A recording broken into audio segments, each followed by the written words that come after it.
There are sort of two schools out there. There are people that are doing really well and there are people that aren't, and it's a game of working out which category you're in and what do you need to do.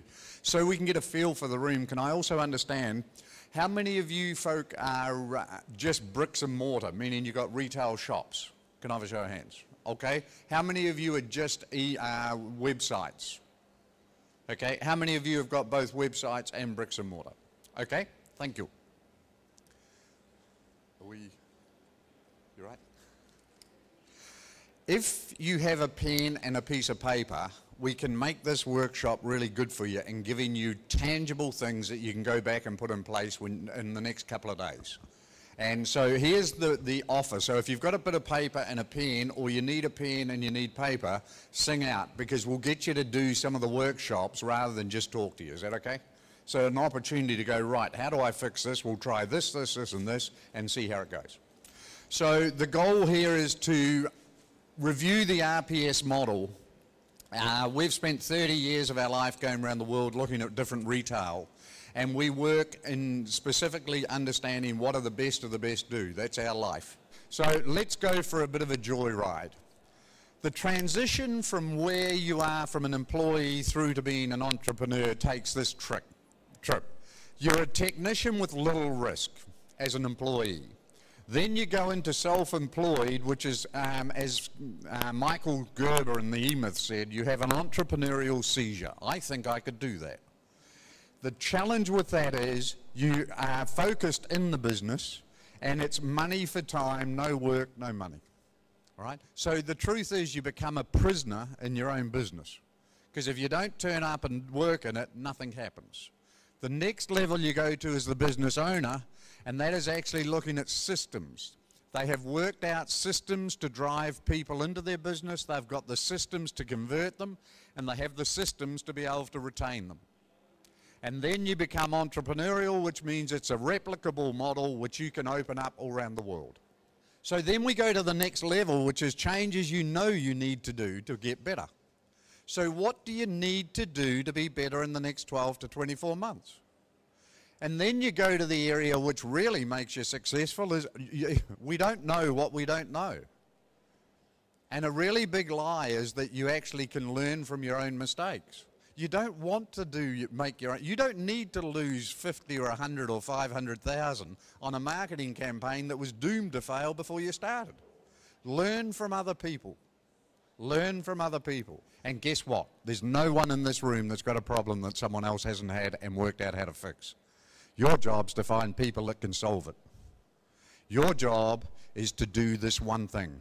Your job is to create an environment in your business where people turn up and do a fabulous job. That is your job. Best and most succinctly worded by a lady called Lois Muir, who was the top netball coach in the world. She said, I never ever made an athlete, I just created an environment where they could make themselves. Your job as the owner is to create an environment where people turn up and do a wonderful, wonderful job. As a manager, my job is to create an environment where the staff turn up, are operationally effective, have fabulous service skills, wonderful product knowledge, and can sell. So, the owner's role. Vision without action is a daydream. Action without vision is a nightmare.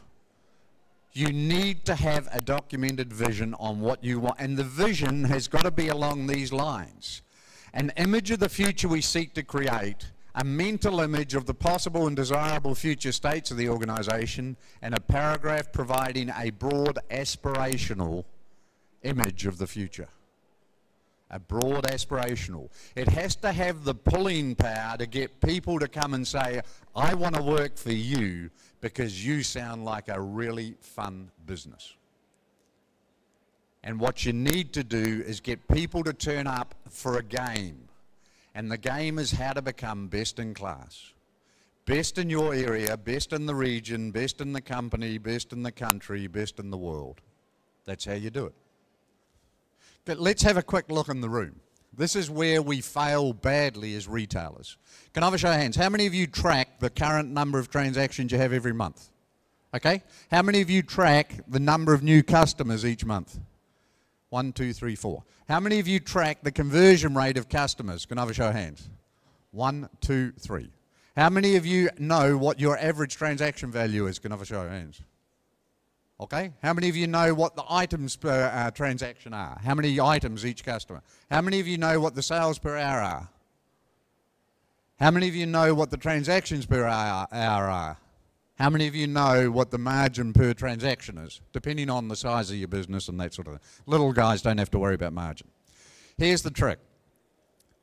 First of all, there's two numbers in average transaction value that we're now finding is important. One is the average transaction value, and then the second one is the regular transaction value. Example, if you owned, and the reason I'm thinking of this example is we're working a lot with the garden centre people. At the moment, an average transaction in a garden centre is about £28.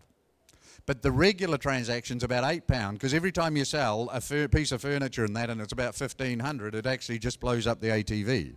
Now, if you can work out how to move your regular transaction, guess what? Sales will go up dramatically, a minimum of 20%.